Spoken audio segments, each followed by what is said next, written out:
The old mansion had been abandoned for decades, its grandeur and beauty slowly being consumed by the passing of time. The once lush gardens were overgrown with weeds, the sound of crickets and the rustling of leaves the only signs of life. As I stepped inside, a chill ran down my spine. The air was thick with the scent of decay and rot. I had always been drawn to the supernatural and the occult, and this mansion was rumored to be one of the most haunted places in the country.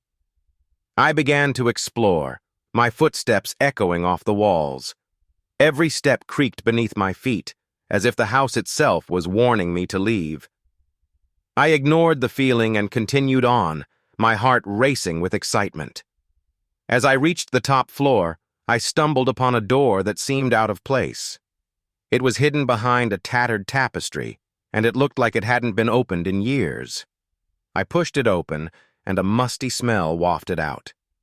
Inside, I found a room filled with old photographs and dusty artifacts. But it was the mirror that caught my attention.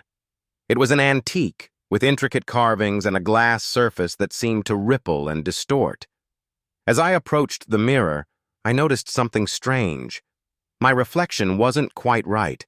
It was distorted, as if it was being reflected back at me from a different angle. And then, I saw it. A figure standing just behind me.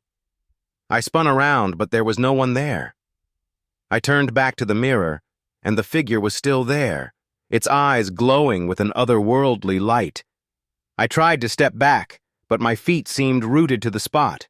The figure began to move closer, its eyes burning with an intense hatred.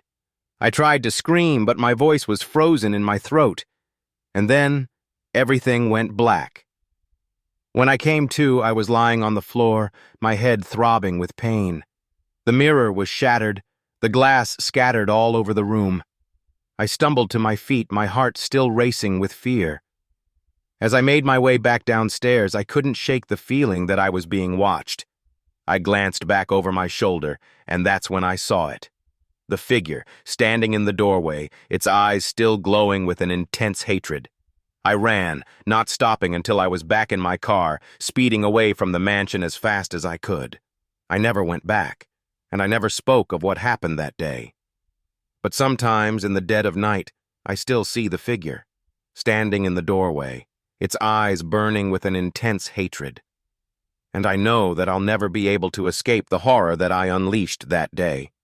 The mirror may be broken, but the evil that it contained is still out there, waiting for me.